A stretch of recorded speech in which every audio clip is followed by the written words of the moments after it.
So typically you're gonna want your person that you're interviewing to look their absolute best. And in order for them to look their absolute best, you're probably gonna wanna go for a soft source. So this is how I typically set up my key light for interviews.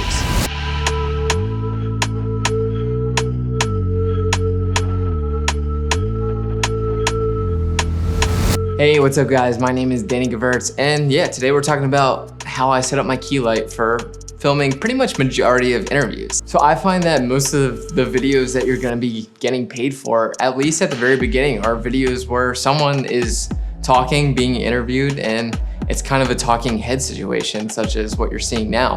So knowing how to properly key light a talking head type interview is super valuable because it's gonna separate you from all the other beginners, all the other people that are doing that, because it's gonna have a lot more professional, high quality look than the others.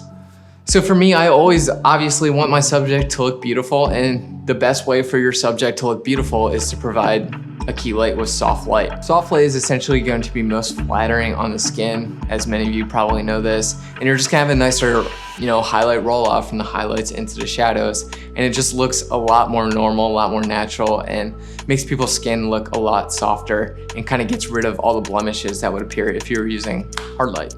So for me, to achieve soft light, I like to go with the double diffusing method, which I am diffusing my light source 2 times before it finally ends up on my subject's face. So right now in this video that you're currently watching, I am using the double diffusion method.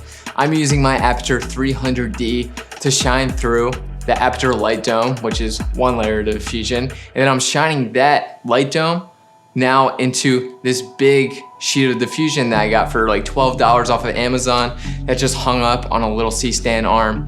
And that is now becoming my main source of light. And that double diffusion is now becoming mega super soft and a lot more flattering on the skin than would just single diffusing would be. So quickly, I'll show you the difference between double diffusing and just diffusing through just the light dome. All right, cool. So here we are with just single diffusion, just coming straight out of the Aperture light dome itself.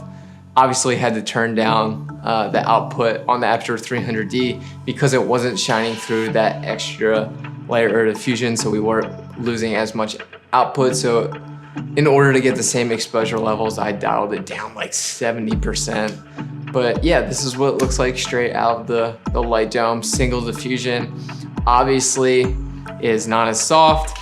The shadows are a little bit harsher, not as much of a smooth roll off from the highlights to shadows. It doesn't look terrible. It could look great for certain circumstances that you want. If the interview situation is a little more intense, this is great. If you don't have enough time to set up double diffusion or enough space, this is also a great option. But me, typically, I prefer double diffusing my light. So let's hop back into that. Okay, and we're back from our single diffusion back to our double diffusion. And I just think it looks a lot nicer, a lot softer. And yeah, if you don't have a super high output light like the 300D, no worries. Single diffusing as of now is a great method. I just prefer to double diffuse and get an extra bit of softness to my light here. The downside of double diffusing is you're losing a lot of output from your source because that light has to travel through so many different surfaces. You're losing a lot of output as it goes, so you're going to need a super strong light like the Aperture 300D, which I got the first model super cheap not too long ago for like $400. It's originally priced at like, I don't know, like $1,200 when it first came out, but now that the Mark II came out and I got a used version, I was able to get that a lot cheaper. So yeah, I have a super strong light shooting through 2 layers of diffusion, and I think it looks pretty nice on my face. I don't know. If it looks like shit, if it looks like crap, you can grill me in the comments below. So it's important to understand that if you're using the double diffusion method, the final diffusion that you're using is now your key source. So your final layer of diffusion is going to be dictating which direction the light is going. So you want to make sure that your final layer of diffusion is positioned properly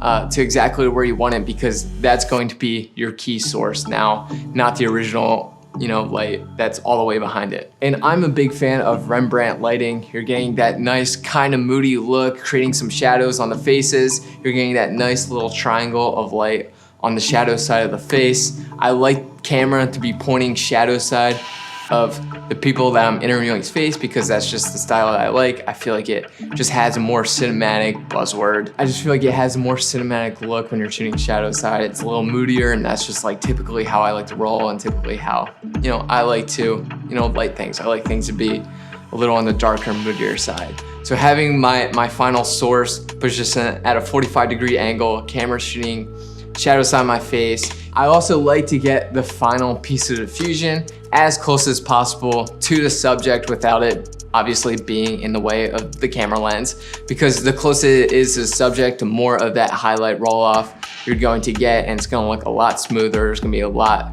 nicer of a gradient from light to dark. So I like to get it super close to my subject. But yeah, I've always found this to be the easiest way to get a nice, super soft key light going in your interview situations, especially if you don't have money for grips to set up a huge 8x, or you don't have money for, an RE Sky panel to shoot through, 8x8 unbleached muslin. So this is just like a super nice, easy setup for a smaller production, smaller group of team. Yeah, I think it looks nice. So Aperture 300D light dome through some cheap diffusion, which I will put a link in the description below.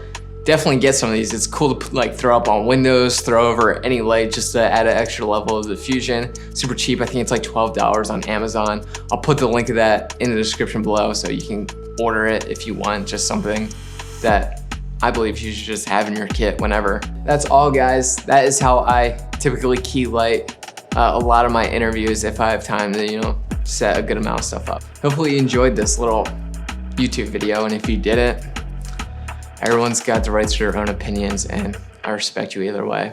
Just kidding. You're probably a bum if you're leaving negative comments on people's YouTube videos, but whatever. All right, guys, talk to you next time. See ya.